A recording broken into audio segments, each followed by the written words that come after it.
Buenas noches amigos, feliz año para todos. Comenzamos nuestra emisión de Milenio 3 con la historia de un libro que se adelantó a su tiempo, un libro que he releído en alguna ocasión, que estaba en la biblioteca y que al contemplar tanto tiempo después, al desempolvarlo nuevamente, seguía ofreciéndome esa especie de extraño espejo de fascinación. Es un libro que viene al pelo porque continuamos nuestro dossier sobre el mundo del sueño. Bueno, más bien, podríamos hablar de más allá del sueño. Hace 7 días hablábamos con profundidad e intentando dar más datos de los habituales sobre el universo de las pesadillas, ni más ni menos. Pero el título de este libro del catedrático de anatomía y neurobiología de la Universidad de Navarra, ya fallecido, Luis María Gonzalo, siempre me impresionó. Cuentan que es una pieza cumbre en la investigación pionera del enigma del sueño en nuestro país. El sueño y sus trastornos. Y en la portada, de tinte azulado, una porción tan solo de las alimañas de la noche, de los búhos, de los murciélagos, en el fondo de los terrores de nuestro propio yo, del inconsciente y el subconsciente que se revelan, y una mujer que duerme plácidamente. El sueño y sus trastornos. Una vez más, al coger un libro, al abrirlo, al repasarlo, al revisar los renglones subrayados hace años, uno se da cuenta de que su autor sin duda tuvo que ser alguien muy especial.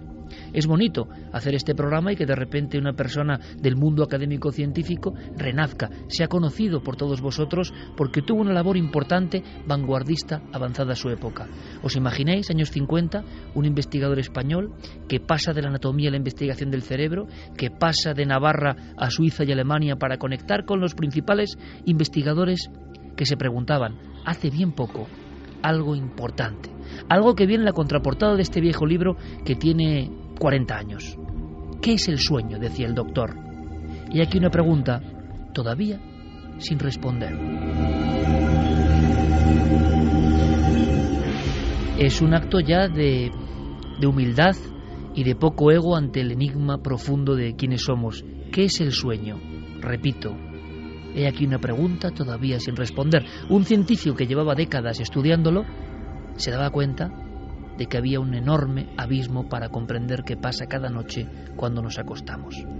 Pero si hablamos de pesadillas, vamos a hablar esta noche de lo que le interesó al doctor Luis María Gonzalo durante prácticamente la mitad de su existencia. Este hombre se jubiló hace prácticamente 15 años, pero seguía activo, seguía publicando en revistas científicas, hizo más de 150 trabajos internacionales sobre el enigma del sueño. Por desgracia, como casi siempre, es menos conocido en España que en el resto de las universidades también pioneras sobre el asunto de cómo funciona nuestro cerebro y sus agujeros negros también. Se jubiló y algunos le decían cómo este hombre sigue con este derroche de vitalidad, y él dijo una frase que me parece interesante y que podríamos firmarla muchos, ¿verdad? Oiga usted, es que el estudio y la curiosidad es un estado de ánimo permanente. Ya me preguntaréis, ¿a qué conclusión llegó este hombre? Bueno, pues dejó muchos misterios. Sobre todo hizo una auténtica cronología histórica interesantísima de todos aquellos sabios y experimentadores que habían trabajado con el tema que nos parece baladí casi, ¿no? Porque entramos en él cada noche, del sueño. Veréis, Admeón de Crotona, siglo VI a.C., fue el primero que habló de dónde podía venir ese estado que no era la vigilia. Y fijaos, estos sabios griegos, que tenemos como personas fundamentales, este en concreto dijo que debía tratarse de un acumulo de sangre en las venas, y que con el proceso del drenaje poco a poco de esa sangre volvíamos a la vigilia. Por lo tanto, el sueño no tenía un concepto positivo o sanador en la antigüedad. Ni más ni menos Aristóteles dijo que el sueño disminuía la respiración, era algo evidente, intentaban explorar qué pasaba y que por tanto al privarnos de la vigilia, de la cordura, el sueño siempre era algo negativo, era meterse en el umbral, en el mundo de lo desconocido. Este doctor, nacido en Soria, en Olvega, pero navarro de adopción, Luis María Gonzalo, el que hoy reivindicamos como pionero, como vanguardista, fue un poco más allá y nos legó una serie de recuerdos, casi de diapositivas, sobre experimentos que íbamos a comentar y os pueden sorprender. Hablaban muchos expertos hasta 1800 de que los sueños, el soñar, era una imperfección de la naturaleza. Decía Matley en 1748 que las ideas y los pensamientos en el ser adulto, en nosotros mismos, fluyen constantemente, nos bloquean, generan una especie de actividad que hacen que durmamos menos, que tengamos ese problema que ya en el siglo XVIII empezó a ser importante, el insomnio, la falta de sueño. Por eso los niños dormían más profundamente, decía Matley, porque apenas tienen ideas. Pensemos ahora a nivel científico lo que esto significa, y su cerebro está más inactivo. Hasta 1929, un investigador, Berger, pudo comprender y pudo hacer saber al mundo que las variaciones eléctricas del cerebro tenían mucho que ver con lo que soñábamos, con qué tipo de sueños, con qué tipo de intensidad. Un poco antes hubo una especie de escala, como si fuera la escala Richter de los terremotos, pero en los sueños. Esto yo no lo sabía, lo he descubierto revisando el viejo libro. La escala de Karlsruhe indicaba la intensidad de un sonido, el sonido que había que hacer para que alguien, ¡clas!, despertase del sueño. Curiosa escala, ¿verdad? Goldsmith, estamos hablando ya de los años 30 del siglo XX, describe que hay una especie de relación entre los latidos del corazón y el estado del sueño.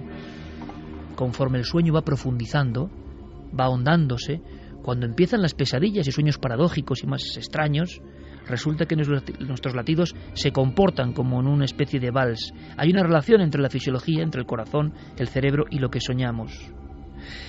Hay una zona del cerebro, del tronco del encéfalo, se estudia en el año 35, que cuando se inhibe o se estimula, se cae en sueño. ¿Os imagináis? Con una serie de diapositivas de alguna forma del tiempo, unas personas tocando el cerebro, como se podía hacer en la época, y haciendo caer en sueño rápidamente a las personas. Nos imaginamos a sabios, laboratorios llenos de aparatajes, intentando llegar a los confines de algo que no se comprendía muy bien. En 1965, o sea, antes de ayer, 1965, Jouvet descubre lo que llama sueño paradójico, sueños profundos, sueños con significado. Él mismo decía, hay sueños que se olvidan como un azucarillo en agua a la mañana siguiente, y sin embargo hay otros que no se olvidan jamás. Describe los movimientos oculares rápidos, el inicio de lo que hoy llamamos REM, una fase importante dentro del sueño, donde ocurren cosas todavía hoy, cada noche, muy misteriosas. Esta cronología terminará en 1973. Otros investigadores del centro de Europa hablan de una cosa que os suena mucho, ¿verdad, amigos? Os suena mucho. Parálisis del sueño y terrores nocturnos. 1973, el año en que yo nací, hace no tanto tiempo, ¿verdad? ¿Sabíamos tan poco de lo que pasa cada noche dentro de nosotros mismos? Después llegaron los experimentos, algunos brutales. Debert y Kleiman, 1957, aseguran que todas las personas, todas sueñan, pero muchas no se acuerdan de lo que han soñado. ¿Cómo llegaron a esta conclusión científica? Examinando a 90 personas y haciéndolas despertar profundamente, para que recordasen de inmediato, y se dieron cuenta que en ese primer impulso muchas personas tenían nitidísimo el sueño.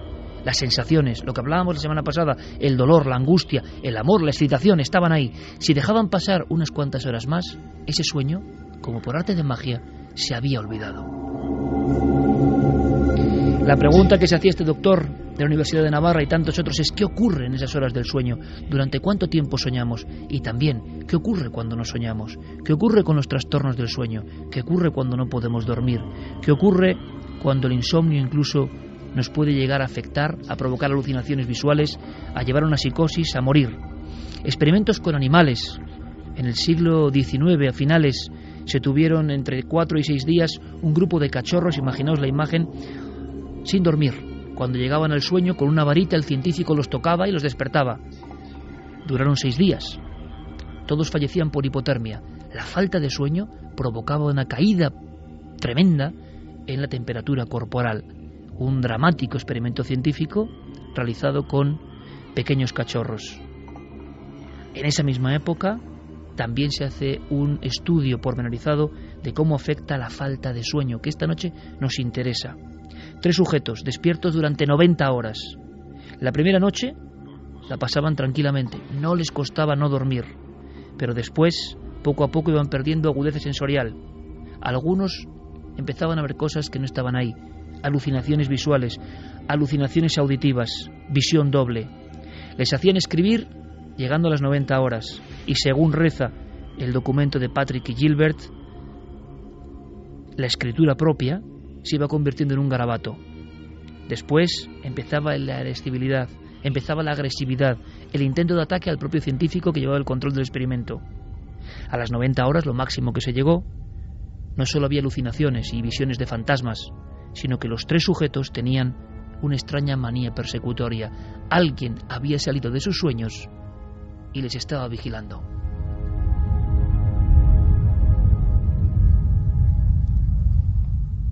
¿Qué te pasa? Solo quiero que estemos aquí tumbados. Si es lo que tú quieres.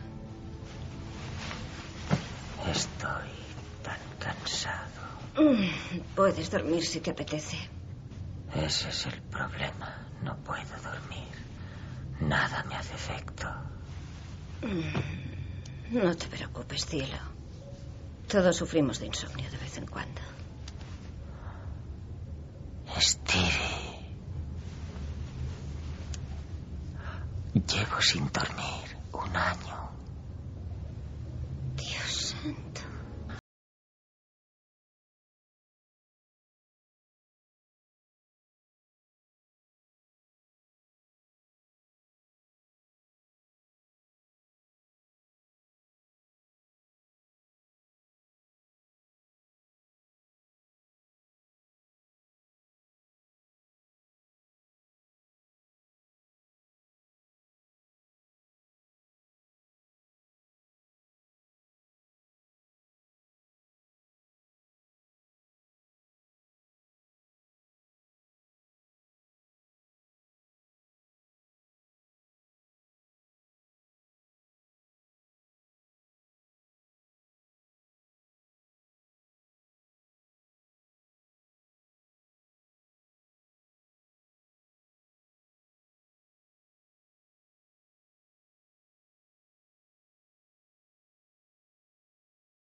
de que con el ser humano no se puede jugar.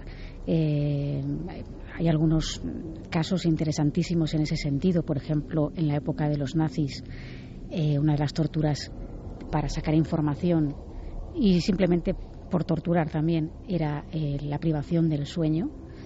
Y claro, las consecuencias eran devastadoras, ¿no? Entonces, no podemos experimentar con el ser humano.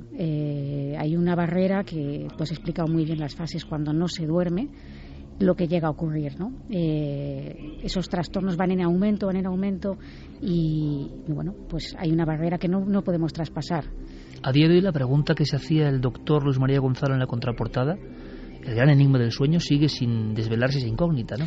Podemos escanear mejor el cerebro, ver las partes que se iluminan, ver lo que ocurre, pero no sabemos todavía muy bien por qué soñamos, qué facultad o por qué nuestro organismo hace eso, ¿no? Sí, la verdad es que el por qué no se sabe. Es decir, sabemos que es necesario, eso está clarísimo, que dormir es fundamental, soñar también, no solo dormir, y que efectivamente se puede mapear un poco el cerebro, ver qué trastornos se derivan tanto de la falta de sueño como del exceso de sueño en algunos casos.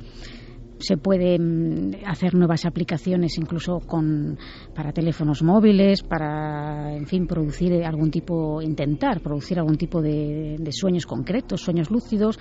Hay toda una tecnología, digamos, vinculada o asociada al sueño, pero la razón fundamental de por qué nadie la sabe. Lo que sí está claro es que todos lo necesitamos, sin excepción, y que las consecuencias de no dormir adecuadamente o no dormir durante cierto tiempo empiezan a pasar factura al organismo, y eso es una verdad impepinable. Insomnio, sonambulismo, narcolepsia. Vamos a hablar de varias patologías o trastornos del sueño que tienen una vinculación directa, y lo vais a comprobar, con el puro misterio. Pero quizá nada tan sorprendente, vamos a sorprendernos un poco todos, como esta historia que uno la argumenta como novela de terror y se lo puede creer así, pero es que es una enfermedad real, que hasta el año 86 no se diagnostica, pero que por supuesto viene afectando al hombre durante mucho tiempo. Insomnio familiar fatal. Vamos a escuchar rápidamente a dos doctores, el doctor Gaona y el célebre doctor Eduard Estivil, que nos han dado su consejo, porque esto es impresionante. Personas que no pueden dormir nunca, como El maquinista, o sea, la realidad supera siempre a la ficción. Pero claro, al no dormir nada, resulta que empiezan a haber otras cosas que pueden ser alucinaciones, efectivamente. Su temperamento varía y empiezan a ocurrir otro tipo de señales en su cuerpo que son realmente dramáticas, porque es una enfermedad priónica, luego lo contaremos, que no tiene cura, que encima la mayoría de casos tabulados están en España en un gran porcentaje. Es raro que de esto no se hable prácticamente nada. Es extraño que indague Javier Pérez Campos y se encuentre y con personas afables y buenos profesionales, pero como con un temor, ¿no? Como, hablar de esto. Bueno, insomnio familiar fatal. Escuchamos al doctor Gaona. Es un insomnio, realmente es un insomnio muy progresivo, no tiene tratamiento prácticamente al día de hoy, en el que el paciente no puede dormirse, es decir, aunque quiera hacerlo, aunque tenga sueño incluso, no puede llegar a dormirse. Y claro, esta falta de sueño produce lo que a una persona normal también le produciría. Comienza una verdadera psicosis, es decir, una disociación con la realidad, comienzan alucinaciones, etcétera, etcétera, etcétera. Más datos, doctor Estivil. Es normalmente de tipo genético y no hay solución para ella, porque realmente la persona que tiene esta enfermedad neurológica no tenemos un tratamiento, porque es una enfermedad degenerativa que no tenemos tratamiento para ella. Es uno de los tipos de insomnio, pero yo diría que es el menos frecuente que hay en la clasificación de las enfermedades del sueño. Morir de insomnio. Nos suena a eso como una cuestión frívola casi de la ciencia ficción, pero no. Al parecer es una enfermedad genética causada por priones. Alguna vez hemos hablado de los enigmáticos priones aquí en Milenio 3. Se descubren en 1982, 4 años antes de la enfermedad. Es un acrónimo de las palabras proteína e infección. Y es que es eso, no son ni virus ni son bacterias, son partículas infecciosas que de forma natural están en nuestras células, pero que se transforman y parece que son demonios, ¿no?, de la naturaleza, que solo quieren destruir. Destruyen hasta dejar el cerebro como un auténtico queso de Gruyère en muchas ocasiones. El kuru del canibalismo de algunas tribus, o la enfermedad de Creutzfeldt-Jacobs, o lo que sería el síndrome de las vacas locas, sería un poco esto. Enfermedades de origen priónico, pero claro, se transforman en insomnio, no pueden dormir. Según el tratado que existe en torno a la Convención sobre los problemas que hay con el sueño, se manifiesta como una maldición realmente, o sea, de un día para otro. En la edad madura, entre 50 y 60 años, es un trastorno progresivo e intratable. Las pupilas se contraen, se va perdiendo el habla, se van viendo alucinaciones cada vez más obsesivas, cada vez más inquietantes. A los 9 meses, qué curioso paralelismo, Clara, como el inicio de la vida o la gestación, a los 9 meses el IFF te conduce a un coma irreversible. Sí, del que ya no se despierta. Paradójicamente, con todo lo que es la evolución de la enfermedad, de no poder dormir, de repente ya duermes pero sin poder despertar. Hay un dato más, uno más que todavía intriga, Carmen, y es que aunque no se hable mucho de esto, yo creo que nuestra obligación como curiosos y con todo el respeto, porque es posible que incluso haya algún enfermo, ¿no?, o alguien que le hayan diagnosticado genéticamente esta enfermedad, ¿qué podemos decir? Pues que ojalá la ciencia llegue a tener una solución. Pero es que buceando en las noticias nos damos cuenta de que en Italia y en España hay una gran cantidad de casos de este insomnio que mata, de este insomnio degenerativo. El paciente no distingue la realidad de la pesadilla, tiene sueño REM de alguna forma en vigilia. Los movimientos oculares rápidos están haciéndole ver cosas en vigilia, sueños en vivo. Esta pesadilla es tremenda y tiene un origen priónico, genético. Resulta que parece que hubo una mutación localizada además en el País Vasco, o con una cepa importante, que ha producido que haya una serie de casos que, si vemos el número global, es para sorprenderse, Carmen. No se sabe a ciencia cierta si lo que llaman el fundador se dio en el País Vasco o alguien lo trajo desde fuera. Puede ser que desde Italia, porque hay un caso que se remonta a varios siglos atrás, muy seguido por los médicos, que comienza en Venecia, de toda una familia que hoy en día sus descendientes siguen muriendo de la misma enfermedad. En el País Vasco se conocen 40 casos de insomnio familiar fatal, en el mundo 100, con lo cual es que estamos casi la mitad de casos son en el País Vasco. De esos 40 casos, algunos de ellos, los familiares, tienen el gen pero no lo han desarrollado. Aunque tengas el gen, no siempre tienes que morir por el insomnio familiar fatal.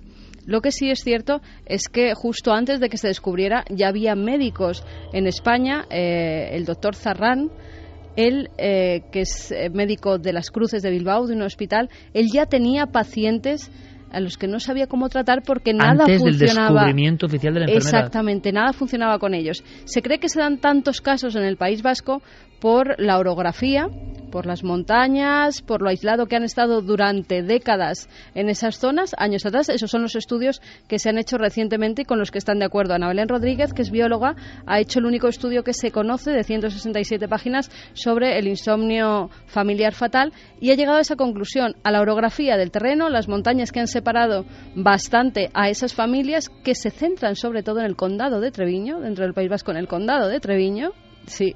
Es un dato importante. Y también en el condado de Treviño. Exactamente. Y también a la endogamia. Precisamente por ese aislamiento también se da mucha endogamia. Claro, pero montañas y endogamia, ¿verdad? Tiene que haber, vamos, en cualquier lugar de Europa. Vamos un poco más allá. No hablemos de ahora, hablemos de siglos anteriores que están padeciendo ahora los descendientes. Pero también, ¿no? Es decir, eso eran elementos bastante, digamos, extendidos. Es curiosísimo que esa estadística exista. Había un caso en Venecia, como decía Carmen, Javier, que es el que parece que prende la llama de esta historia, tan desconocida, tan increíble, que nos muestra gráficamente un trastorno del sueño que parece es una maldición. Sí, el primero que sufre esta enfermedad, entre comillas, es Giacomo, en 1791. Él es el primero que como decía Carmen, ¿no?, trae después una larga cola de descendientes que van muriendo a su paso por esta extraña afección. Hablan incluso de la familia maldita. El caso se hace famoso cuando el doctor Max, un famoso doctor norteamericano, publica el libro La familia que no podía dormir, donde cuenta pues toda la historia de estos venecianos, que empiezan además a hacerse bastante importantes porque los descendientes de Giacomo son importantes doctores, mercaderes que se van expandiendo por toda Italia. Lo que ocurre es que este Giacomo, cuando cumple los 54 años, era un hombre muy sano y sin embargo empieza a padecer algo muy extraño, y es que constantemente cierra los ojos e intenta dormir y sin embargo es incapaz. La falta de sueño a lo largo de la noche le provocan que intente echarse la siesta también. Es incapaz de dormir durante la tarde y así van pasando días, uno tras otro, hasta que Giacomo acaba perdiendo la vida en la cama entre grandes tormentos, pesadillas que se le fundían con la realidad y todo tipo de síntomas que en ese momento los médicos de la época no sabían muy bien a qué se correspondían. Y siempre se catalogaban como demencia en aquel momento, ¿no? Claro, de hecho, el doctor Max acude a esos registros de los fallecidos en esa época, de todos los descendientes de Giacomo, y aparecen términos como epilepsia y fiebre gástrica nerviosa. Más adelante en estos mismos certificados aparece este mal como el mal de Estocolmo, aparece meningitis, demencia presenil, en fin, todo tipo de terminología médica para intentar dar un nombre a algo que era absolutamente desconocido en esa época. Como una pesadilla un poco escurridiza que no tenía ni catalogación. Eso es. Italia, qué curioso, y España como dos focos importantes que se hayan estudiado, porque a lo que voy... Después Alemania. Alemania también. El doctor Estivil da otra opción. Es decir, no se habla de esto, no lo habla nadie, se hablará en cenáculos ultra especializados, pero en ese condado de Treviño o en el País Vasco hay, que el condado de Treviño sería Burgos realmente, aunque dentro de la provincia de Álava. Hay una serie de casos de este mal tan extraño, de esta enfermedad tan extraña, pero él cree que puede tener otros factores. En realidad, porque realmente han estudiado mucho mejor, esto siempre nos pasa a los científicos, cuando no conoces algo, normalmente no encuentras enfermedades de un tipo concreto. En cambio, en el País Vasco ha habido mucho interés en este campo y yo creo que hay muchos más casos en el resto del mundo, pero al no estudiarse profundamente pasan por alto y no se ha sabido diagnosticar. Yo pienso que esto es producto de los buenos centros de sueño que hay en el País Vasco. 2 de la madrugada, estáis en Milenio 3 en la cadena SER. Sabéis que siempre hay un mail, milenio3con@cadenaser.com, Facebook, Twitter, todo coordinado en la nave del misterio siempre, con Guillermo León.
Por ejemplo, la narcolepsia también está considerada enfermedad rara.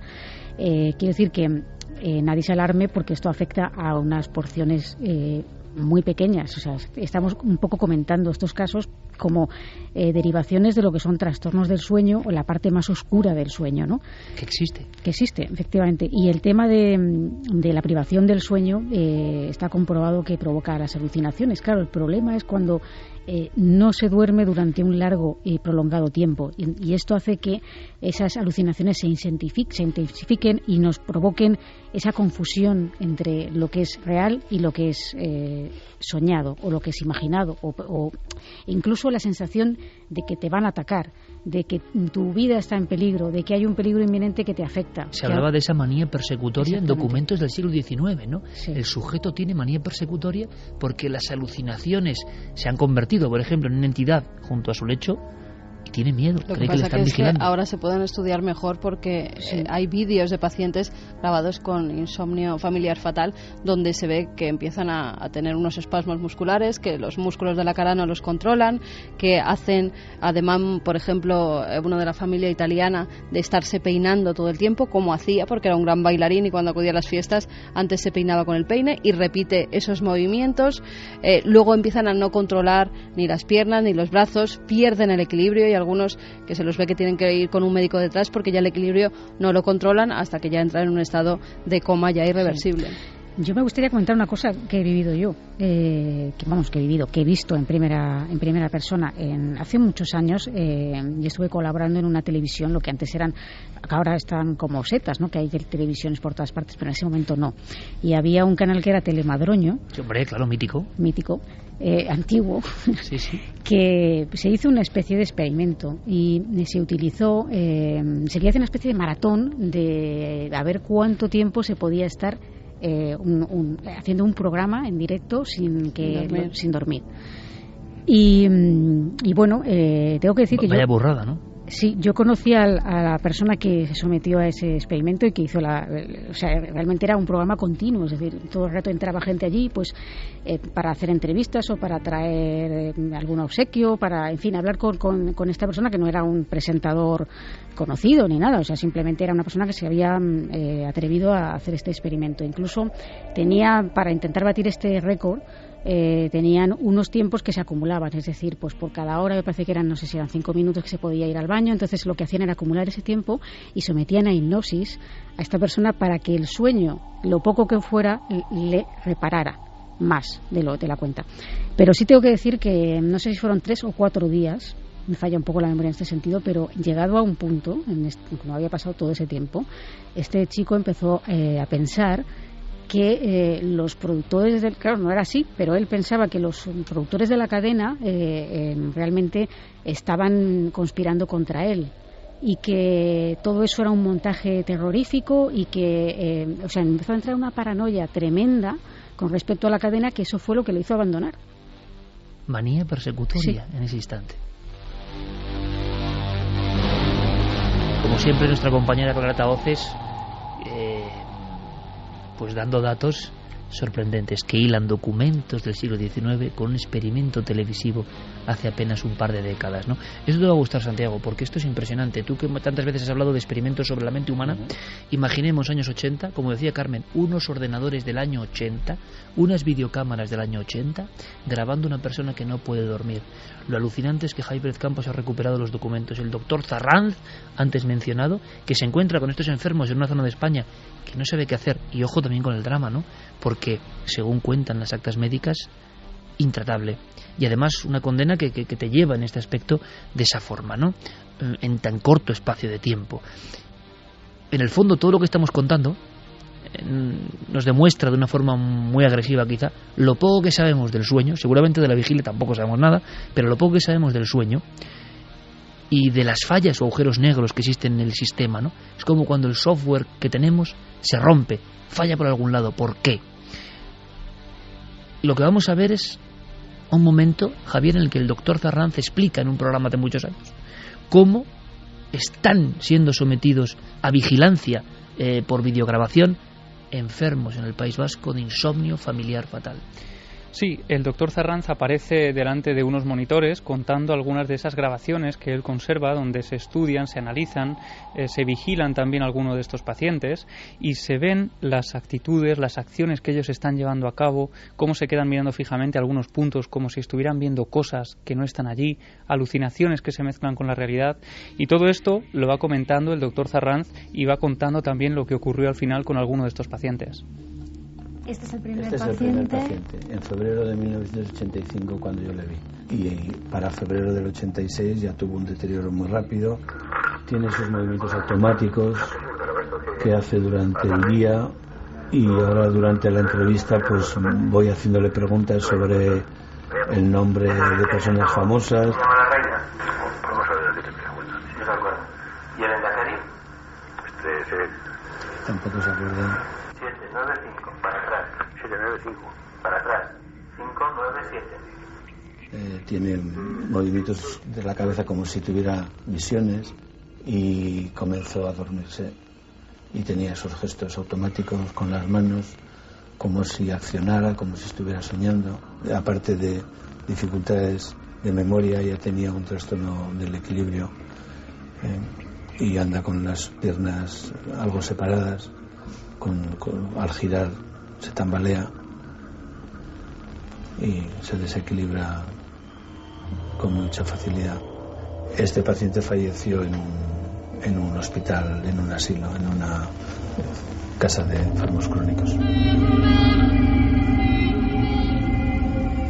La impresión el documento, ¿no? La visión de algo que no se entiende y que está ocurriendo con seres humanos. Es absolutamente sobrecogedor, sobre todo porque a fin de cuentas todos, sobre todo pues por ejemplo los que hemos pasado por una época de estudiantes, pues hemos tenido esas temporadas en las que se hacen locuras y no se descansa lo suficiente, y ya de por sí notas una ínfima porción de esos efectos y ya son angustiosos, es decir, son angustiosos pasando 24 o 30 horas sin dormir. Curiosamente, hace apenas unas semanas se daba la noticia de que en Indonesia una chica había fallecido delante de su ordenador después de pasar 30 horas trabajando, y el último tuit que había escrito era que se encontraba perfectamente y que podía seguir trabajando más. Y cayó desplomada y fue noticia en todo el mundo.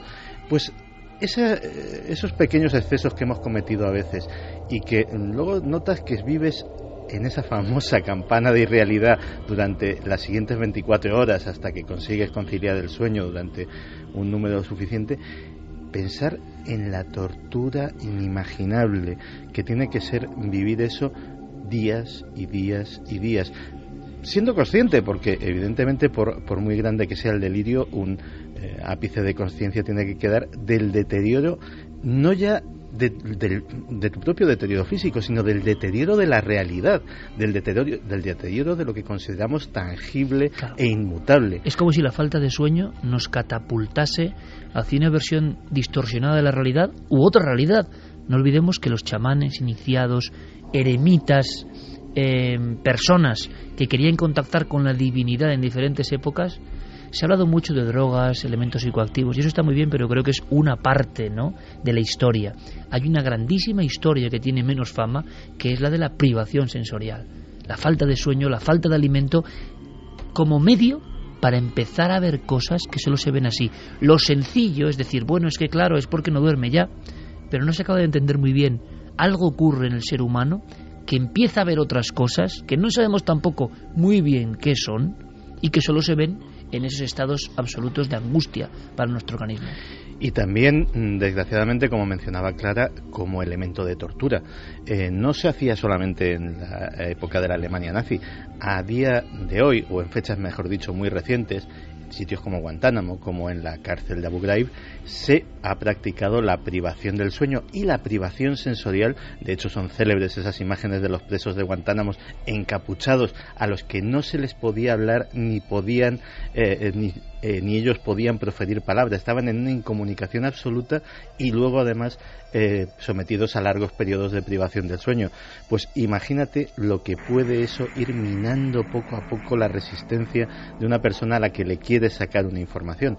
Obviamente estamos hablando de una situación, de un estado alterado de conciencia que se acerca mucho a lo que consideramos la locura. De hecho, en el último libro de Oliver Sacks, en Alucinaciones, él habla de esto que estáis comentando como el síndrome del cine del preso. Y es que en los años 70 se dan cuenta muchos celadores de que las personas que están encarceladas en celdas aisladas, que llevan años incluso incomunicados con el exterior, empiezan a describir imágenes que se están produciendo a su alrededor aparentemente y que sin embargo no están allí. Hablan sobre todo de personas que están en la cárcel con ellos, de personajes de pequeñas dimensiones que entran por las ventanas, de enredaderas o de plantas que crecen y que sin embargo no están allí. No olvidemos el caso de Isidoro Arias, sí, dando la vuelta al mundo, que en cierto momento lleva mucho tiempo de soledad, que sería otro de los elementos de alteración de lo normal, privación de sueño posiblemente, y empieza a observar en plena noche, con muy poco oleaje, mar en calma, zona solitaria. Su último mensaje es que unos seres extraños pequeños están subiendo a su barco y después desaparece para siempre, con la comida en el plato, todos los sistemas, nadie robó nada y desaparece para siempre. Es decir, la falta de sueño nos catapulta a mundos de los que conocemos poco y que lo fácil es decir que, bueno, es por falta de sueño ya, pero es que tampoco se accede a otro umbral. Hace poco leí a unos navegantes lo mismo, de estos que dan la vuelta al mundo o que hacen determinados viajes donde van ellos solos en una embarcación. Y muchas veces cuando hay un temporal no pueden dormir. Exacto. Y decían la mayoría de ellos, ¿sabes la alucinación que tienen? Lo que ven, gasolineras. Coincidían todos en que veían una especie de gasolineras y llegaban los médicos a la conclusión de que era porque las gasolineras las asociaban con reposo, con el parar, tomar algo, descansar, y que por eso los navegantes, los que iban solo en esos viajes y no dormían, tenían esa alucinación recurrente. Un tipo de espejismo, arquetipo moderno que se aparece.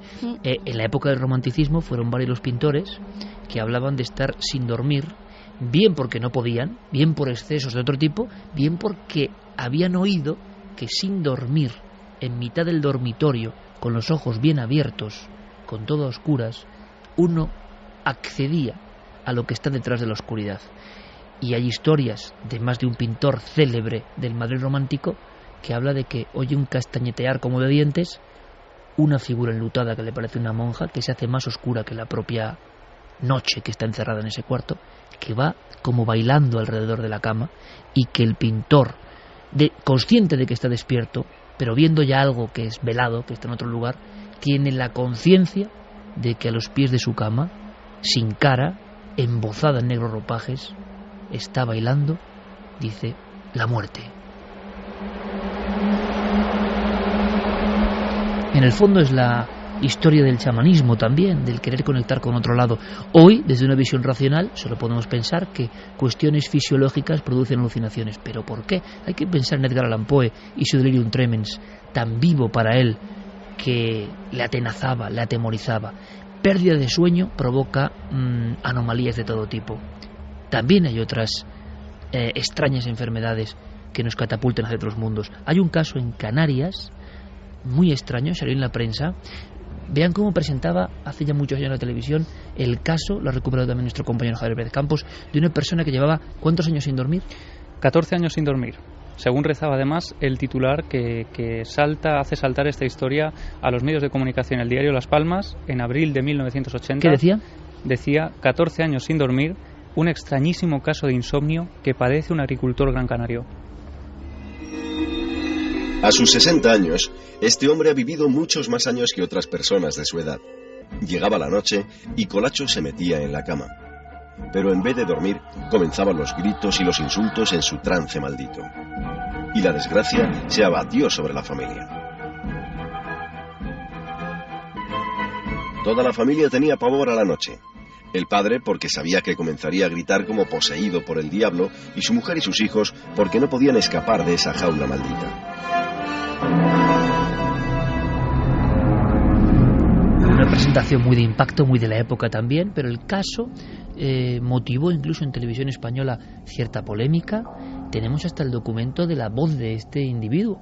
Sí, le llegaron a bautizar como el hombre búho en las presentaciones que se hicieron de este programa. Ya era un caso más o menos famoso porque esto se aparece en televisión en el año 94, 14 años antes de que el diario Las Palmas sacara a la luz esta información.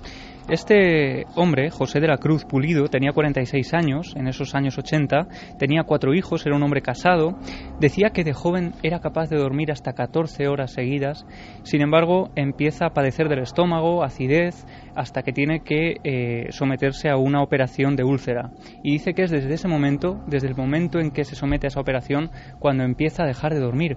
Pero lo hace de manera progresiva, no es que el sueño se le fuera de un día para otro, va notando cómo semana tras semana va despertándose antes, acostándose más tarde, hasta que llega un momento en que es incapaz de dormir 1 hora seguida. Su desesperación es tal que llega incluso a recurrir a la ayuda de decenas de doctores, llega a tomar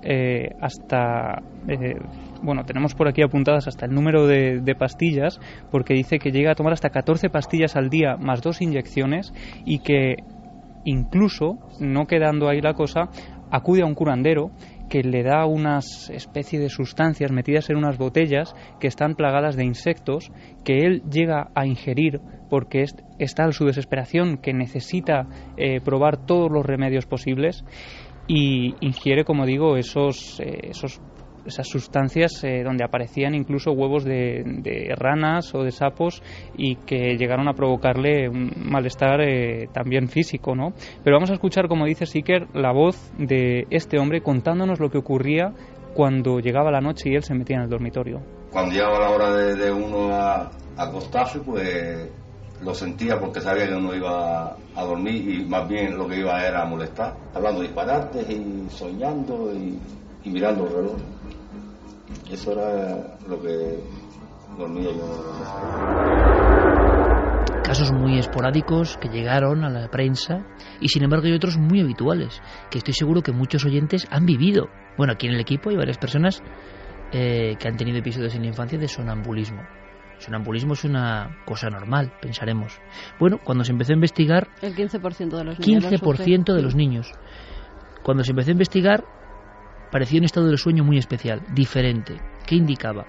Decían los expertos, 1916, vuelvo a recurrir al libro El sueño y sus trastornos, Luis María Gonzalo, catedrático, Universidad de Navarra, extrañaba que había un estado semi-hipnótico o de automatismo, es decir, el sujeto, y tampoco sabemos por qué, hoy se comporta como un autómata. Llega a sentarse en la cama, llega a pasear por la habitación. Muchas veces se le pregunta, decía el doctor Gonzalo, responde con monosílabos y decían en los 70 en España, siempre con un tono afectado y angustioso. ¿Qué está viviendo esa persona? ¿Qué alteración tiene?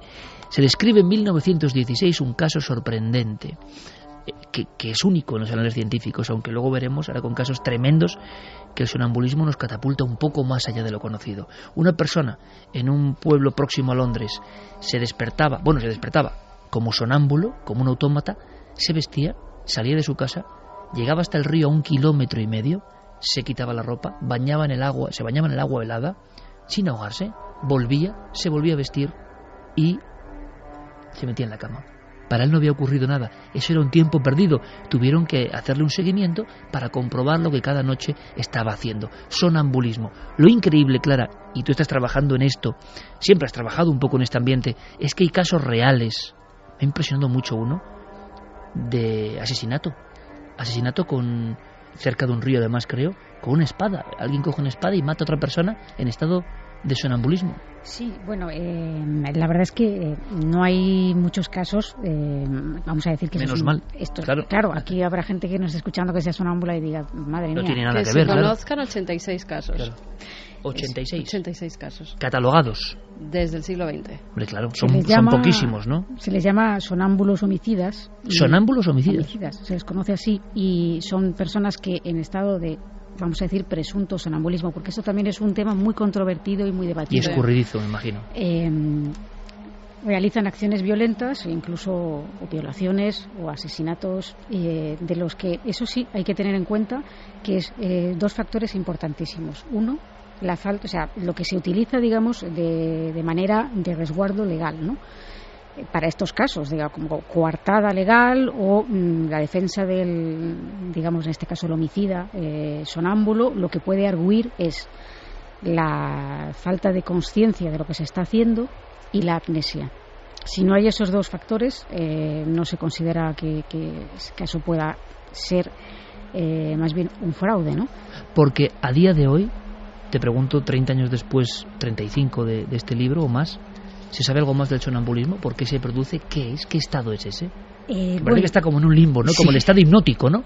Que en el fondo coges a 4 expertos en hipnosis médicos y cada uno dice una cosa. Entonces tú dices, no se acaba de tener esto muy fijo. Son cosas que parece que se escurren entre los dedos de lo racional, Sí, ¿no? hay varias causas o posibles causas. Una de ellas, quizá la más importante, es que nosotros cuando dormimos tenemos un sistema de bloqueo. Un bloqueo de movimiento, es decir, si tú estás soñando que pegas una patada a un balón, pues ese sistema impide que realmente lo hagas o que te caigas de la cama. Entonces tenemos como si fueran los seguros de la puerta del coche antiguos. Exacto, en el sueño. Y es automático, ¿no? Pero en los sonámbulos esto puede fallar. Este sistema de bloqueo falla y entonces lo que es una acción onírica, teóricamente onírica, se lleva a la realidad. Es decir, pues la persona se levanta de repente y realiza comportamientos automáticos que podría hacer estando despierto, y algunos de ellos complicados, complejos, como conducir. ¿Conducir sonámbulo? Sí, hay algunos casos. Mira, un caso de este año pasado, de 2013, de una mujer que en estado de sonambulismo condujo 300 kilómetros en 5 horas en Nueva Zelanda, y que finalmente la localizan el coche porque no solo eso, sino que mandó mensajes de texto durante ese tiempo de conducción. O sea, ya... ¿Pero eso es vigilia, es sueño? ¿Qué es? En Canadá uno de estos sonámbulos homicidas condujo media hora hasta la casa de sus suegros, en estado de sonambulismo. Llegó a la casa de sus suegros, a ella la mató a golpes y al suegro lo intentó estrangular. Seguía estando en estado de sonambulismo, cogió el coche otra vez, llegó hasta una comisaría y dijo: creo que he matado a alguien. Y los policías aseguraban que ese hombre seguía dormido. Sí, totalmente ensangrentado. Llegó a la comisaría y dijo esto, ¿no? Curiosamente, este caso, una vez que se juzgó, se consideró que realmente no tenía conocimiento de lo que había hecho, que había sido de manera no consciente, con amnesia. Y se pudo documentar que además era sonámbulo, porque claro, había sido tratado, tenía toda una historia y se fue absuelto. Claro, esto depende de dónde pillen, ¿no? Pero entonces, ¿quién está ahí? O sea, ¿quién está gobernando ese cuerpo en ese momento? ¿Quién está? Nos suena un poco lo de la personalidad múltiple, ¿no? ¿Quién está llevando ese cuerpo en ese momento?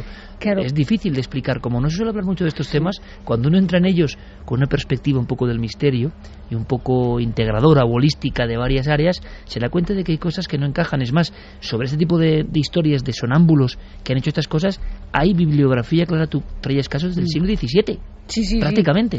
De sonámbulos que se levantaban como si alguien o una voz te dijese tienes que matar a alguien y lo haces. Sí, desde hecho el caso de la espada que mencionabas es de 1630. Era un doctor polaco, Johann Johnson, pues que esto fue en París, ¿no? Se levantó, cogió una espada de algo que había, estando despierto el día anterior, había pensado hacer, vengarse de alguien, ¿no?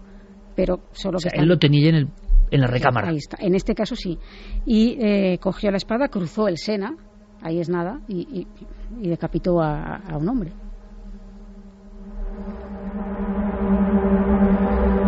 Para tranquilizar, ¿no? ¿Tú has tenido algún episodio de sonambulismo en la infancia, Clara?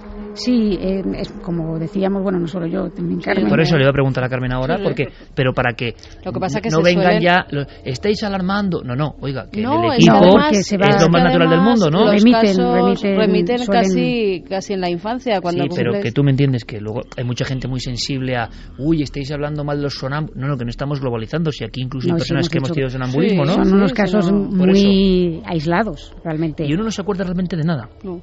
De nada. Cuando erais niñas. Sí, ambas. No, yo no. Yo tampoco, yo no me acordaba de Incluso nada. Tengo recuerdo de amanecer en pues donde está la parte de la almohada, ahí los pies y la cabeza en el otro lado, haber deshecho la cama y meterme por ahí. Y salir a la terraza incluso, me decías. Incluso salir a la terraza. Y al ascensor. Aunque alguna que otra vez me pillaron en el ascensor. En mi caso no, pero la verdad es que al documentarme para el tema me he encontrado, por ejemplo, con que hay un par de comportamientos en los sonámbulos que últimamente se están haciendo muy comunes. Y uno tiene que ver con los trastornos alimenticios. Gente que de repente descubre estoy ganando peso. ¿Y no sabe por qué? No sé por qué, hasta que o bien una persona con la que vive o de cualquier otra forma se da cuenta que es que por las noches se levanta y saquea literalmente la nevera y luego se vuelve a acostar tan pancho. Pero eso es el subconsciente que de repente despierta una parte del cuerpo y lo gobierna, porque ¿sabéis lo que ocurre? Aceptamos sonambulismo como una cosa que nos han enseñado, sonámbulo es el señor que va con los brazos por delante, camina por tal, y bueno, muy bien, pero como que en casi todo, si penetramos en las acciones con un poco de sentido crítico y lo que ocurre, pues más misterioso yo no sé qué hay, porque ¿quién gobierna? Es como la hipnosis. ¿Quién está ahí entonces? Tú decías, Clara, que la diferencia es que la hipnosis es un trastorno, un estado inducido por alguien. Pero el sonámbulo se despierta actuando sin ser consciente.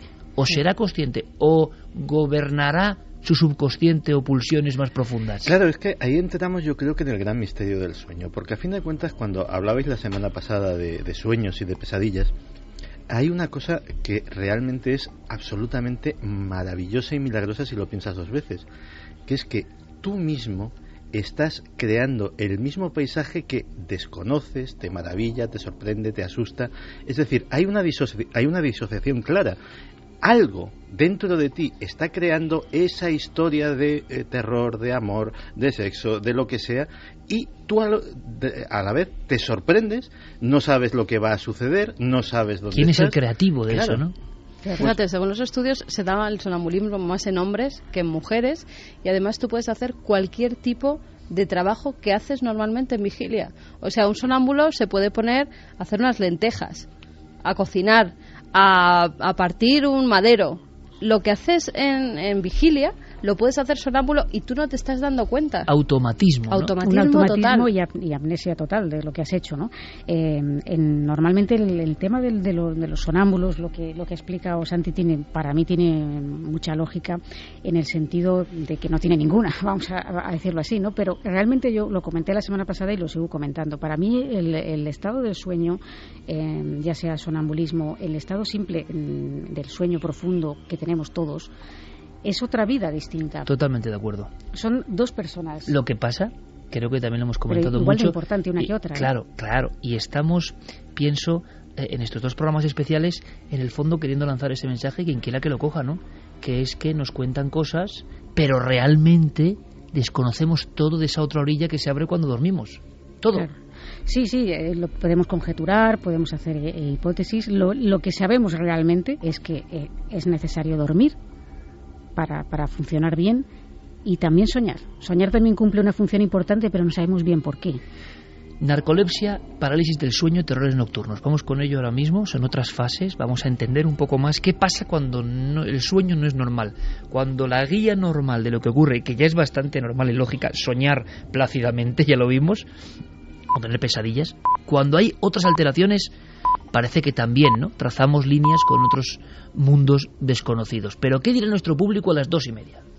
Pues mira, Susana Pérez nos dice: en casa de mis abuelos recuerdo a mi tío sonámbulo que se levantó para terminar la reforma que estaban haciendo en la casa. Vamos a aprovechar el tiempo, por lo menos. Sí, desde luego. Sí. Además, hablando de aprovechar el tiempo, se ha sabido que ha habido varios genios. Esto es muy curioso. Cuéntanos. A raíz sobre todo de un invento que han sacado que se llama NeuroOn. Son una especie, pues lo que nos ponemos a veces para dormir, para que no nos entre luz. Un antifaz, pero con una maquinaria interna que te mide cómo es tu sueño. Esa maquinaria después va a una aplicación móvil y te dice cómo tienes que dormir. Es decir, tú porque duermas 8 o 10 horas no descansas. Hay veces que la gente duerme clarísimamente, ¿no? 8 o 10 horas y no ha descansado y se levanta hecho polvo. Y al revés, duermes 2, pero son de una profundidad y una regeneración que es inmediata. Exacto, es un sueño polifásico. Lo que estudia esta maquinita es tu manera en la que vas a descansar mejor. Entonces él te dice, bueno, con estos sueños que has tenido, con estos movimientos oculares, con estos movimientos musculares, yo llego a la conclusión de que necesitas dormir 3 horas ahora, estar despierto 4 horas, dormir otras 2 horas. Ese sería el sueño polifásico. Un programador y al parecer, para el sueño óptimo. Estos sueños así dormían algunos de los genios como Nikola Tesla, Leonardo da Vinci, Napoleón, por ejemplo, también se sabe que dormía en fases pequeñas, estaban 2 horas durmiendo, después se despertaban, estaban completamente activos, dormían otra horita, después seguían otra vez es muy activos. Español, muchas siestas, ¿no? Muchas siestas, microsiestas, pequeñas siestecitas, son muy reales. Sí. Así que, pues, esos genios lo practicaban y, como vemos, la verdad es que hacían grandes cosas durmiendo así. Sí, pero fijaos un momentito, Santi, dime. No, es que Carmen ha introducido una cosa muy interesante. Es que resulta que dormir de un tirón es un invento relativamente reciente.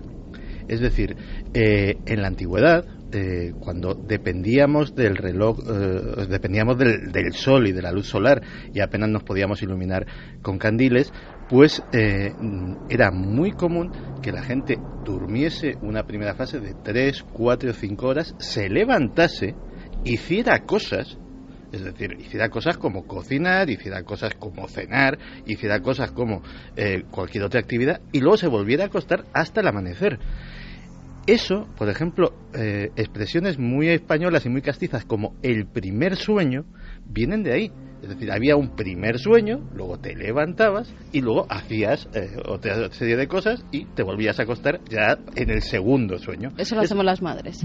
Todo es apasionante, todo es apasionante de verdad y yo quiero que aprendamos todo, sin excesiva angustia, aunque haya áreas como muy nebulosas. Seguimos con los mensajes, pero es que claro que ha variado el tiempo de sueño, claro que dormir hoy no es como dormir hace unos siglos.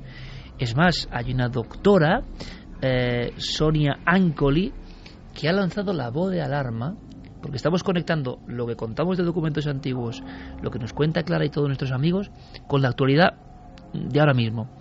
El peligro que está ocurriendo en el mundo civilizado occidental con la pérdida de sueño, conectado muchas veces precisamente con las nuevas tecnologías o con la no desconexión durante el sueño. Dormir conectado a aparatos que siguen emitiendo cosas, dormir cerca de fuentes electromagnéticas, dormir pensando en que el email ha llegado con otro mensaje que teníamos que... El mundo del estrés, del trabajo, cómo ha modificado el sueño y, por tanto, no solo la salud, sino un poco la percepción global, ¿no? La paz, el equilibrio, el biorritmo de la persona. Escuchemos a la doctora Ancoli porque es muy interesante. Nos hace una radiografía de los tiempos que estamos viviendo y durmiendo también. Es una gran pregunta y creo que parte de lo que está pasando se debe a que cada vez nuestras vidas están más ocupadas. Tenemos la oportunidad de estar ocupados 24 horas. Tenemos internet, los supermercados abiertos 24 horas. Siempre encontramos cosas que hacer, siempre tenemos emails. Así que la gente no tiene tiempo para dejar todo hecho durante el día. Por eso, algo hay que sacrificar cuando la gente da el máximo y eso es el sueño.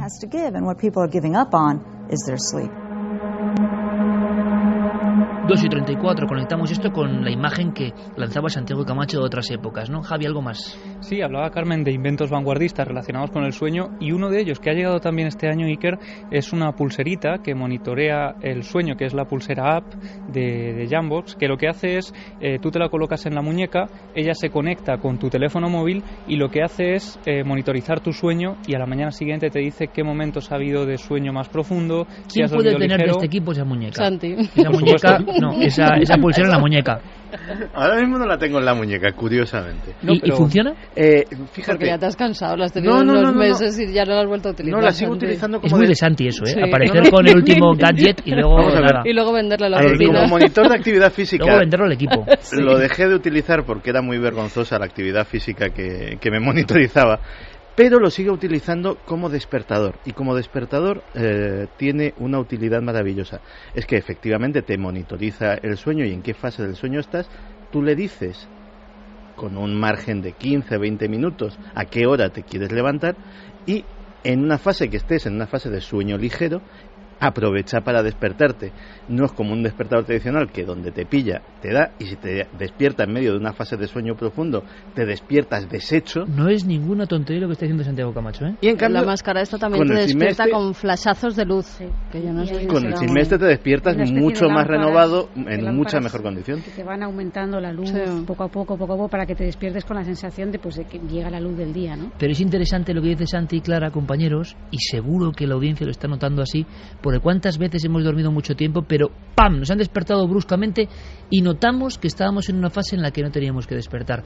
¿Cómo despertamos en otro instante y sabemos que era el momento? Hay quien relaciona esto con las fases del sueño, con las fases REM. Despertar en la mitad del sueño paradójico o fase REM parece que nos produce un cansancio, una irritación, una falta de energía brutal, ¿no? ¿Qué códigos hay en el sueño que no entendemos? Pero es que en este caso, vamos más allá, le han sabido sacar un sentido aún más práctico a esta pulserita, y es que han hecho una media de lo que ha dormido cada norteamericano y lo han comparado con momentos, digamos, históricos de estos últimos meses, y han hecho una especie de un listado de los acontecimientos que más sueño han quitado a los norteamericanos, y hablan, por ejemplo, de la Super Bowl llega a quitar 8 minutos de sueño, la gala de los Oscar quita 2 horas de sueño de media a las personas, a los usuarios que tienen estos aparatos, la renuncia de Benedicto XVI es otro de esos momentos que quita largas horas de sueño porque hace que la gente esté pegada al televisor. En fin, hay toda una serie de como ves aquí, imágenes, fotografías, donde se nos cuenta cuántos minutos ha quitado cada uno de estos acontecimientos. Que en el fondo es detectar, pulsar el inconsciente colectivo global, ¿no? En este caso, en torno a cosas que nos quitan el sueño. ¿Qué le quita el sueño a nuestros oyentes, Carmen? Gema Leal dice: soy de sueños polifásicos y me entero por nave del misterio. Yo que lo llamaba insomnio selectivo. José Van Gol: de pequeño encendí la tele sonámbulo perdido y lo dejé en un número que no había ningún canal a todo volumen. Sí, eso era muy normal. El Cuervo con dice... nieve, ¿no? Un poco poltergeist, sí. ¿no? Decías tú. Mi primo es sonámbulo y no se entera de nada, va con los ojos abiertos pero no ve a nadie. Edu, mi hermana es sonámbula es que y yo... Eso mismo nos parece normal, que hemos aprendido a que sea normal. Como decíamos la semana pasada, soñar o tener pesadillas es normal y nadie sabe lo que es. Ir con los ojos abiertos y no ver nada, es que, no sé. Y con las manos por delante por si te chocas, sí. Es que todo tiene su sentido. Pero lógicamente un ojo abierto tenía que enviar el cerebro una señal al ojo de ver, pues no, parece que no. Edu, su familia se lo debe pasar muy bien en su casa por las noches, porque su hermana es sonámbula y él por las noches habla solo, con lo cual tiene que tener una cuerda. Eso que cuenta de hablar durante la noche es una manifestación más del sonambulismo. ¿Ah, sí? Sí, ¿Qué sí. sabemos de eso, Clara? Tú que pues, lo sabes todo en torno al sueño. Bueno, sí, todo. Bueno, es casi la discípula del doctor Gonzalo. Ya me gustaría. Pero sí, es una manifestación más del sonambulismo. No sé, de hecho, hay mucha más gente de la que parece que habla durante sueños, durante el sueño. Pero es lo que hablar en sueños habla todo el mundo, ¿no? Prácticamente. No todo el mundo. No todo el mundo. Lo que pasa es que quienes hablan no es que sean sonámbulos por completo, porque como todo esto hay grados, ¿no? Hay como una fase. Sí, tú puedes tener, por ejemplo, el sonambulismo muy desarrollado. Esto le he comentado, de que es curioso de que su hermana tiene sonambulismo y él habla. Para que se desarrolle el sonambulismo, digamos, de manera ya muy de adulto o de una manera muy muy fuerte, suele tener un componente genético, es decir, que los padres sean portadores del sonambulismo. Si uno de los dos es portador, no, pero si los dos son portadores, tiene más posibilidades de desarrollarlo los hijos. Y el hablar en sueños puede ser cosas que duran un segundo, un minuto, y pueden ser incluso conversaciones que se le pregunte y la persona conteste coherentemente, o no entendérsele nada de lo que habla, o incluso hablar en algo que parecen lenguas que solo entiende quien habla. ¿Y no te da la impresión, Clara, de que estamos en la membrana pura y dura del misterio? Es que es un poco como mediúmnico, en el fondo. Ahí voy. ¿No te das cuenta? Yo tengo esa sensación en los últimos 2 programas de que estamos tocando con los dedos cosas que queremos controlar, pero que se parecen mucho a la campana de realidad que siempre saca aquí Santiago Camacho, que se parece mucho a la visión del misterio, que se parece mucho a esa densidad extraña que ha adquirido la realidad, que se parece mucho a tantas y tantas cosas cuando lo extraño irrumpe en nuestra vida y que sin embargo lo hemos etiquetado, empaquetado dentro de es soñar, entonces no es real. y que ahí está la gran equivocación. No es real y no es importante. Exacto. Fíjate, algunos movimientos espíritas lo relacionaban con la mediunidad. Sí, señora. Y otros incluso estudiaron cómo la luna podía afectar a los sonámbulos y si tenía que ver, cuando estaba la luna llena, si había más sonambulismo. Llegaron a la conclusión de que no tenía nada que ver, tanto la luna como las mareas, sabemos que van relacionadas, y llegaron a la conclusión de que no había más casos de sonambulismo cuando era luna llena, pero por algo empezaron a tirar de Pero hilo. sí, por ejemplo, con episodios de estrés se puede desencadenar, o con algún ruido fuerte, con estímulos externos que hacen que esta especie de mecanismo de alerta se dispare, ¿no? Y es curioso porque puede incluso pasar que la persona tenga la sensación de un peligro inminente. Que esto es curioso. O sea, muchas veces estamos recibiendo una serie de estímulos, los comentado antes, las redes sociales, por ejemplo.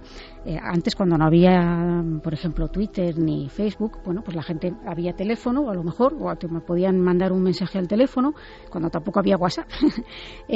Tú no recibías tantos estímulos a la hora de irte a dormir, pero tú ahora a lo mejor pues, enciendes Twitter o Facebook o lo que sea y estás recibiendo sobreinformación que a veces, pues bueno, sabemos que hay trolls y gente que se dedica pues a alterar un poco la paz de los demás. Entonces tú estás leyendo a lo mejor esas interacciones o estás leyendo contenidos de lo más variopinto y todos esos estímulos estás recibiendo justo antes de irte a dormir. Y el cerebro está trabajando sobre ello, está claro, hiperactivado. Incluso a veces pues la gente duerme con el teléfono al lado encendido y cada vez que suena un mensaje eso se activa.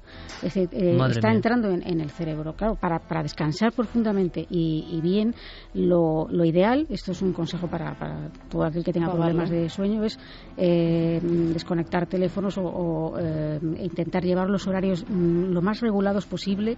Es decir, si te apuestas casi siempre a intentar hacerlo a la misma hora a lo largo de los días y que de esta forma se llevan los horarios lo más reglados posible, incluso suprimir las siestas en casos en los que hay insomnio profundo. Y si puede ser que no haya cables por el cabecero de la cama también. Mucho nada eléctrico. Dicen, aunque eso cada vez es más difícil. Sí. Creo en las casas que estamos rebosándolas de electricidad. Claro, y ahora con el wifi también, claro, que está todas las ondas, es que está sin valor. Hablábamos de un tal Cole Shooter, nombre casi impronunciable, página 18 de este libro inquietante, ¿no? Este hombre fue el que inventó una escala de hasta qué punto había que hacer ¡pum! O había que hacer algo así para despertarse del sueño. Acabas de despertar a todos los... Claro, sí, porque habían caído en letargo escuchándome. Entonces, sí. ¿Qué ocurre? Que ideó una graduación de sonidos y con ellos catalogó la profundidad del sueño. Y fijaos qué interesante. ¿Sabéis de qué época os hablo? De prácticamente el siglo XVIII. No, perdón, 1862, el siglo XIX. Pero es muy lejano en el tiempo. E hizo una curva. Cuando no había, y la tengo aquí delante, cuando no había electroencefalogramas, formas de medir el sueño. Y resulta que Cole Shooter descubrió cosas que luego la ciencia ha demostrado que es verdad. Y era como una especie de serpiente, con una gran onda, ¿la imagináis? ¿Qué significa eso? Que las primeras 3 horas del sueño eran tremendamente profundas. Aparecían sueños paradójicos, esos sueños que no se suelen olvidar, esos sueños que cuentan una historia vertebrada, esos sueños donde de repente una ciudad es la ciudad pero ha cambiado algo, donde hay personajes, en fin, ese mundo extraño. Y que luego, después de las 3 horas, había una especie de colas o de ondas, de variaciones, más intenso, menos intenso. Eso luego, 100 años después, se ratificó. Las 3 horas primeras del sueño parece que nos llevan directamente a ese abismo. Un abismo como el de la narcolepsia. Clara está trabajando, y ya sabéis, la conocéis muy bien, que es metódica, obsesiva en el buen sentido, como todo este equipo, de buscar cosas, de enamorarse del conocimiento. Y resulta que la narcolepsia sí que hemos ido viendo en televisión, yo no sé si de forma adecuada o no, episodios, ¿no?, de gente que repentinamente ¡pam! Pero yo quiero aprender qué es la narcolepsia y hasta qué punto es misteriosa también, claro. Pues la narcolepsia es otra de esas parapsonias, otro trastorno del sueño, una enfermedad considerada rara, pese a que nosotros nos puede sonar mucho más el nombre que, por ejemplo, lo que hemos estado hablando del trastorno de insomnio familiar, ¿no? Y sin embargo, es una enfermedad muy poco común y la verdad que en cierta forma desconocida también. Se manifiesta sobre todo en el sentido de que las personas, estando en estado de vigilia, de repente, sin que se sepa, o en situaciones que dices, pues ¿cómo es posible que alguien se pueda quedar dormido en medio de una conversación, en medio de una risa, comiendo, conduciendo, andando incluso? Pues pero acabas de decir conduciendo, o sea, una persona con un vehículo y que pum, se queda dormido, pero sin fase progresiva, directamente, como un carpetazo. Sí, o sea, sin previo aviso. Y esto son episodios que suceden con una cierta frecuencia a lo largo del día o no, es decir, que a veces se pueden no producir, pero las emociones fuertes, el miedo, la ansiedad, la angustia, la risa, la felicidad, el llanto, todo eso pueden desencadenar un episodio de narcolepsia. Hay casos, tú estás trabajando en ello, repito, para realmente alucinar. Y en nuestro país, muchas veces no muy lejos, personas que sufren narcolepsia y que además tienen un eco social negativo, es decir, menudo vago, se duerme en el trabajo, este niño se duerme en el cole. ¡Ay! Los padres que no le acuestan, y resulta que hay algo mucho más profundo.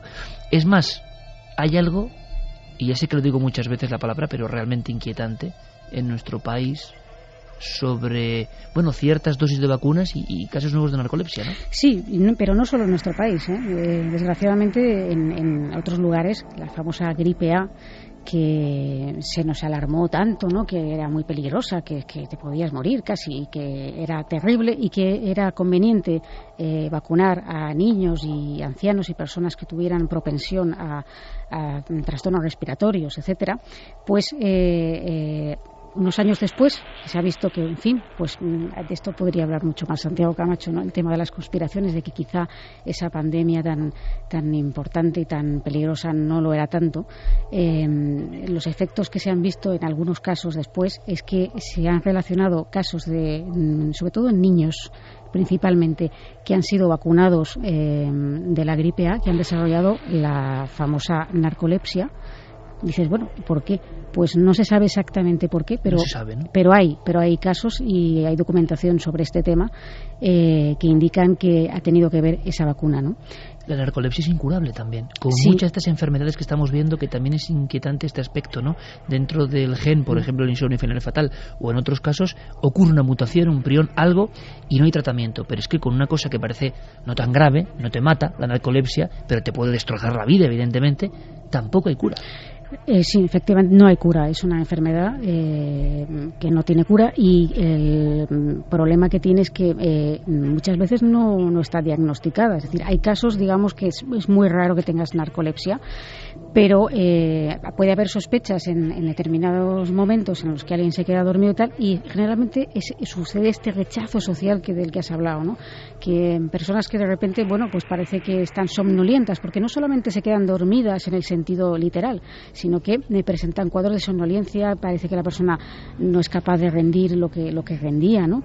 Y hay quien piensa pues que es que, claro, se habrá ido de juerga la noche anterior, o es que es un vago, en fin, y a veces eso no está diagnosticado correctamente, ya que para hacer un diagnóstico hay que hacer una serie de pruebas importantes y hay que dirigirse a un laboratorio del sueño donde puedan estudiar tu perfil, tu patrón de sueño, y ver si realmente puedes padecer este trastorno, ¿no? Es como lo que pasaba con el insomnio familiar fatal, que en muchos casos eran dados como demencia, simplemente, ese cajón desastre donde encontraban pues acomodo un montón de enfermedades raras y no tenía nada que ver. Claro, y además en el caso de la narcolepsia viene asociado con otros trastornos también del sueño, que pueden darse o no, pero que se pueden producir con mayor, por ejemplo, entre el 50 y el 60% de los narcolépticos presentan las llamadas parálisis del sueño. Que estamos en uno de los hits del tema del sueño, que estoy seguro que habrán llegado muchos mensajes hoy, parálisis del sueño, de la cual hemos hablado en alguna ocasión en este programa. Y que las hemos podido tener, y casi todos vamos a tener en algún momento de nuestra vida por lo menos una. ¿Qué son? Son situaciones en las que la persona, vamos a decir que está entre el momento en el que se despierta y el momento en el que o bien se queda dormido o bien se está despertando. Es decir, la persona está, vamos a decir, despierta, pero no puede moverse. No puede, los músculos no le responden, y se pueden producir situaciones de muchísima angustia y mucha ansiedad y de miedo, ¿no? De pensar que en ese momento se está más vulnerable, ¿no? Porque una de las características es que la persona puede presentar alucinaciones y creer que hay un peligro, alguien que ha entrado en la habitación, claro, alguien que nos vigila, alguien que está sobre nosotros, lo que hablábamos de la famosa pesadilla en cuanto al peso, ¿no? Peso en el pecho, tú no te puedes mover, estás rígido en la cama y encima se acompaña, que también dices, qué malicia de la naturaleza, ¿no? ¿Por qué se vertebra así? ¿Por qué nos da esta panoplia de imágenes? Acompañado de una alucinación que muchas veces es un rostro, es un cuerpo, es alguien, una presencia en nuestro dormitorio. Incluso a veces presencias, en algunos casos, que sin saber muy bien qué tipo de peligro nos acecha, la persona sospecha o piensa que es algo malévolo. Es curioso, Santi, porque se relaciona de alguna forma con los antiguos episodios. Yo hablaba de Edgar Allan Poe. La muerte de Edgar Allan Poe es uno de los episodios más terroríficos de la historia, con su famosa frase final de Dios se apiade de mi pobre alma, y él está viendo una serie de cosas propias de su imaginación terrorífica. Quizás su imaginación le hacía ver más cosas, pero el delirium tremens, cuando se han examinado algunos episodios, decir, bueno, vale, es por una intoxicación etílica fortísima, pero se ha pasado una barrera donde ese tipo de alucinaciones nocivas, violentas, invaden el mundo propio del que la sufre, y tienen mucho que ver, Santi, también con la campana de irrealidad, que es lo que a mí me sorprende. Es decir, hay un légamo, hay una similitud entre los casos vigilia o sueño, no lo sé, reales, de personas que han escrito aquí 1000 veces, que han visto un ser, una figura en su habitación, y esto otro. Sí, hay además, como algo que los une. Curiosamente hay un factor que a mí siempre me ha llamado mucho la atención, que es como determinados episodios, has mencionado por ejemplo el delirium tremens, tienen alucinaciones muy concretas asociadas a ellos. El caso del delirium tremens y los insectos, por ejemplo, es célebre. ¿Por qué siempre insectos? Hay, por ejemplo, otro caso bastante más benéfico, que es el de las alucinaciones que se tienen tomando mescalina.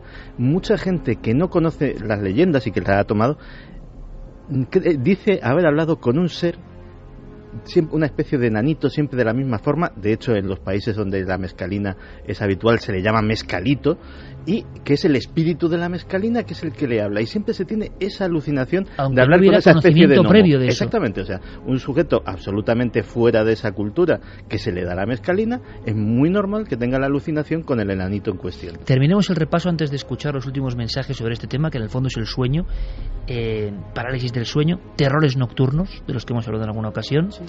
De los que es difícil despertar, ¿no? Sería un poco el argumento. Sí, yo creo que la particularidad más terrible de estos terrores es que la persona no sabe por qué, pero está gritando y llorando, dando alaridos, con una sensación de peligro mortal.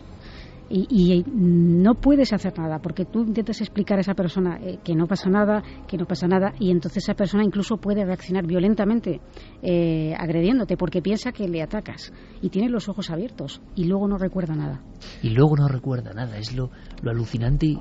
Bueno, de hecho, la explicación científica que se ha intentado dar a esa sensación de peso en el pecho cuando se produce una parálisis del sueño es que uno de repente deja de estar automáticamente en fase REM a despertar, y en la fase REM tenemos el pulso mucho más pausado, tenemos una respiración más calmada, y ese contraste repentino en cuestión de segundos con la realidad es la que te hace estar paralizado y la que te hace creer que tienes algo en el pecho que te impide respirar. Aprendamos un poco más. En algunos países lo llaman la subida del muerto. La subida del muerto.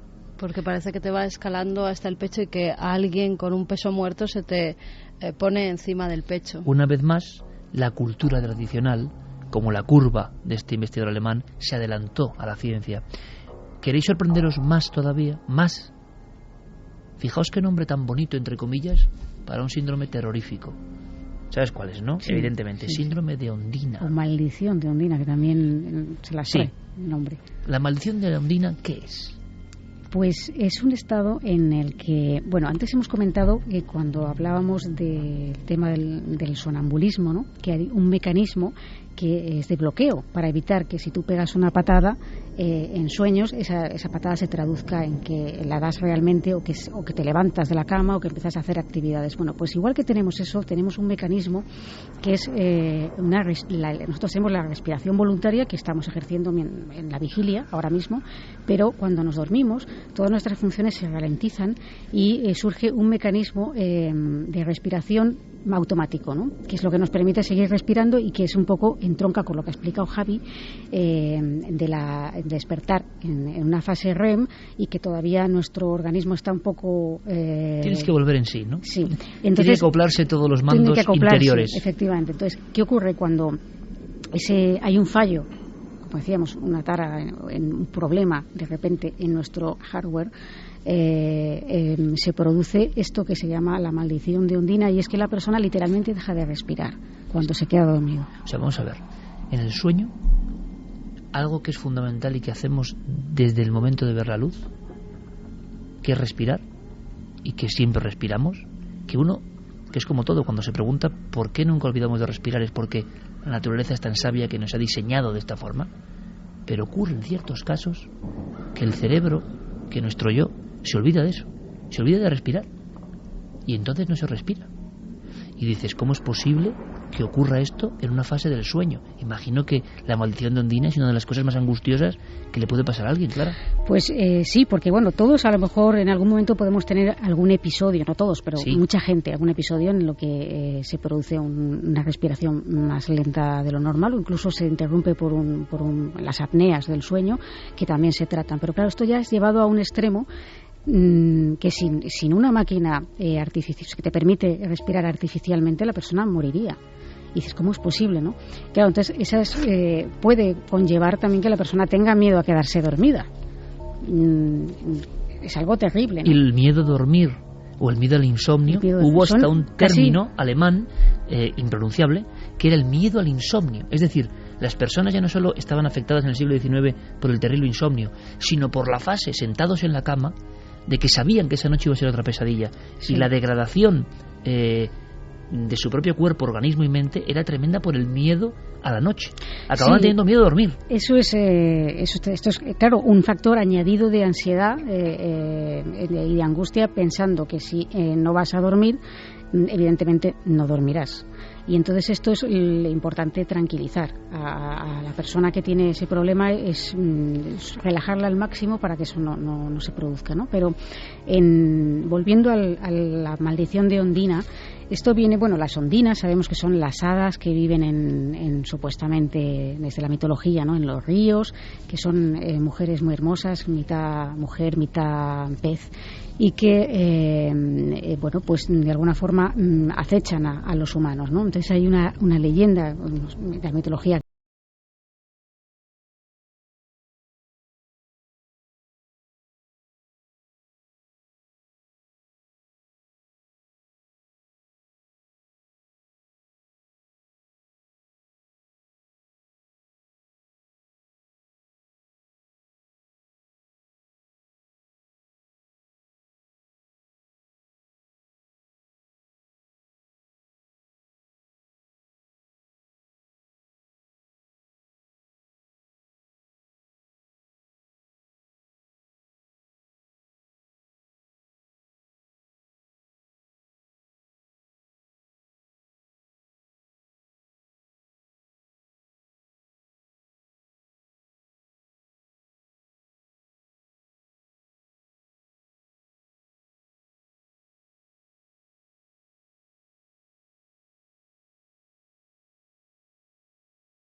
Pues con un cuento increíble de la pura mitología cerramos este episodio, aunque luego a la vuelta tenemos muchas más cosas y hemos dejado un montón de mensajes importantes sobre cuestiones que tienen que ver con trastornos del sueño.